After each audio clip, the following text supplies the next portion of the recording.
SIF Fellowship wanted to make sure that we had an event that addressed the things that concern us.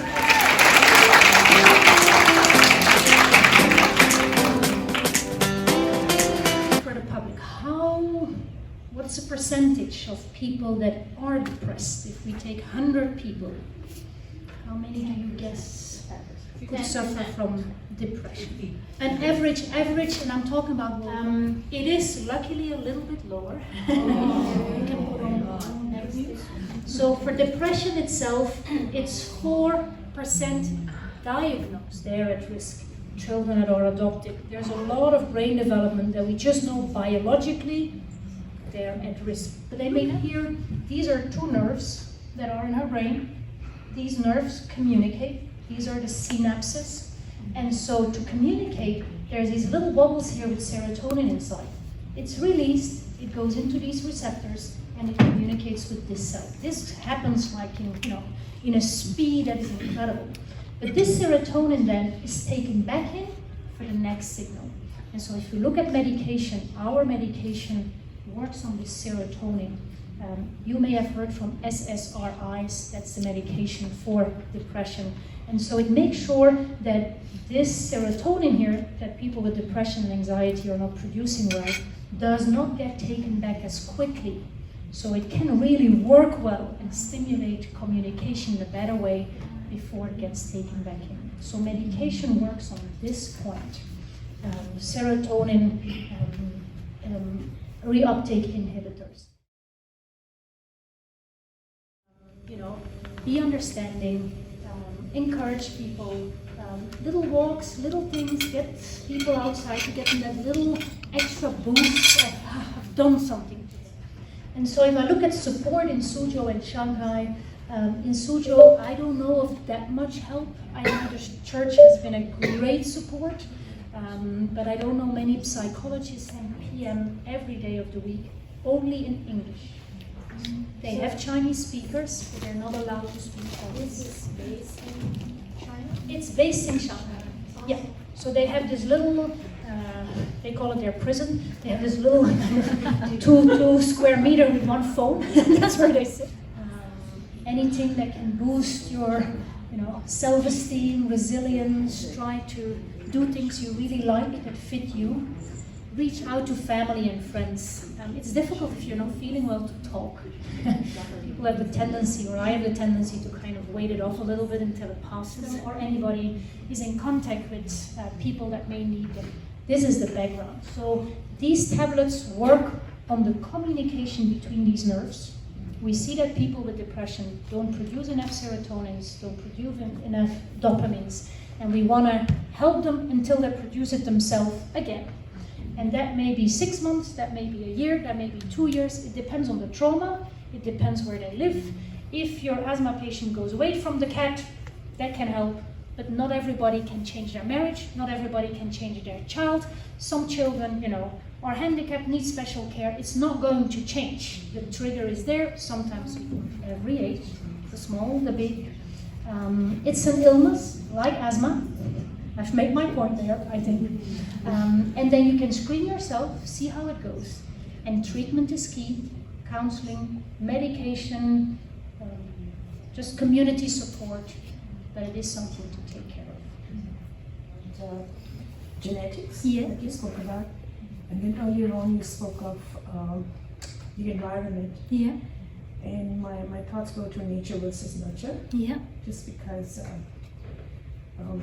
my family background, my husband's, has a lot of mental illness. Now when I look at it, after a number of years of marriage, you go like, reality check, you've got your kids, you've got your husband, and you don't want that To move on. Yeah. So what can you do for your kids, given that you probably can't change the husband? But what can you do to create that nurture? I think that's kind of the key, what everybody is looking for, because we all want a chain to kind of somewhere stop.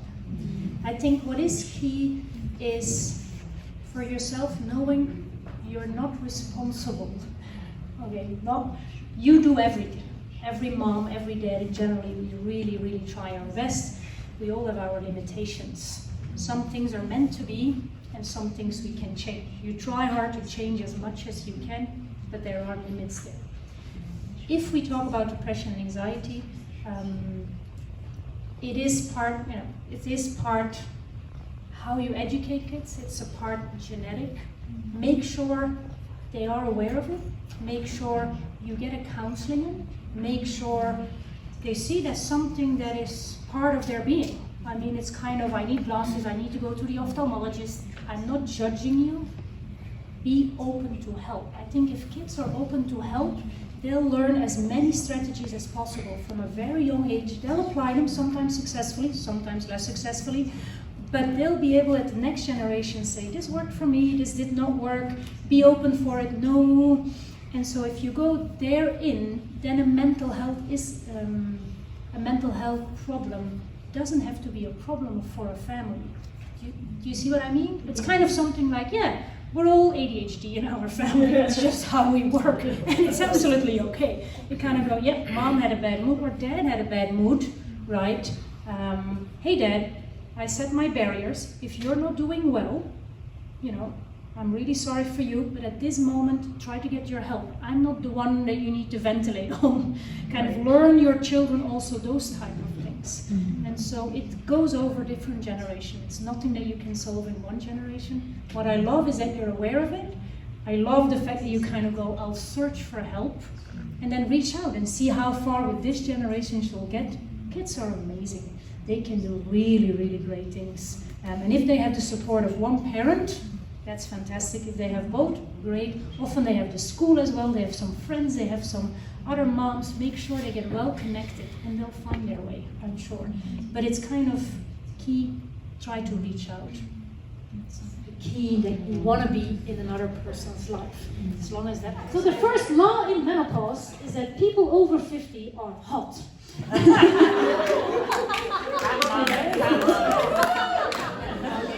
So that's key. Good self-esteem. Let us not get depressed, you know. We're really worth something. So the learning goals for today. I would like you to know a little bit what to expect when menopause comes. Same a little bit like depression if you're anxiety. If you know what's coming ahead, you're not too surprised. And I hope it will give you the power to stand up, talk about it, be vocal about it, you know, consult people and friends. Knowing that a healthy lifestyle is crucial, but that there also are treatment options, and then knowing when to go to a doctor. Tell me, what is the definition of menopause? I'm looking for very smart people. I have a medical student here. No pressure on her shoulder. She's allowed to study. Anybody else who has experience? But the symptoms are often disturbing. It interrupts your sleep, your energy level, your well-being. And so for those people, we don't treat the menopause because it's normal. We treat possible symptoms. And so depending on what you have, if you say, it's my sleep, I'll give you a different, about 5 years. I have lucky people that have menopause and they don't feel anything and it's done in a month time. I have other people that go on for 10 years. So it can last, these symptoms of hot flushes, etc.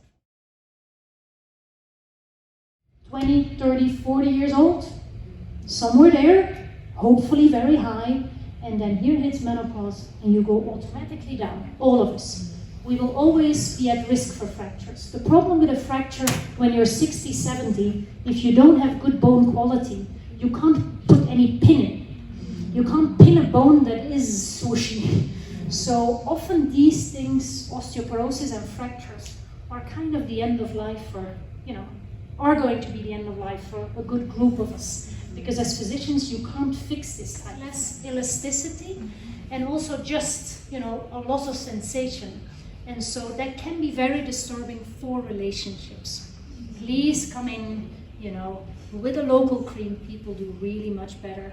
With some tablets. Eating irregular, it can be a sign of a cancer as well, right? So if you think of pathology, come in. And then just for that general care, most people hit 50. That's the age where we go, let's screen your breasts, let's screen your colon, let's see how your cholesterol is doing, let's look for diabetes. So it's always good to come in just as a general check and mention at the same time, could be menopausal.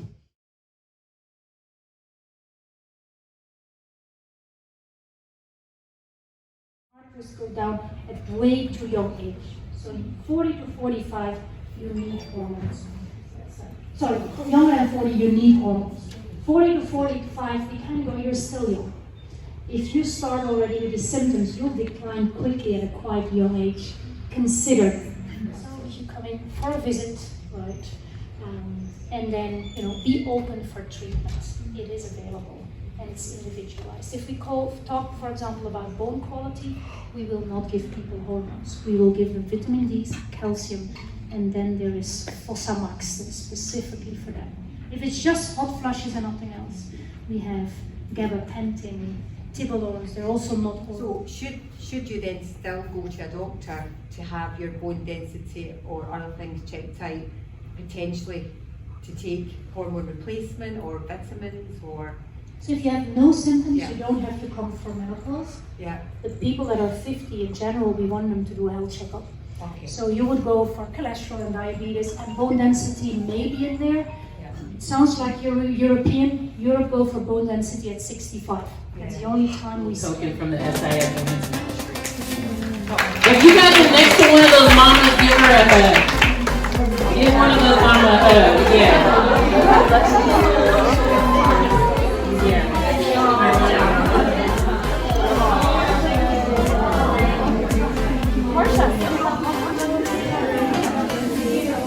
They have a child.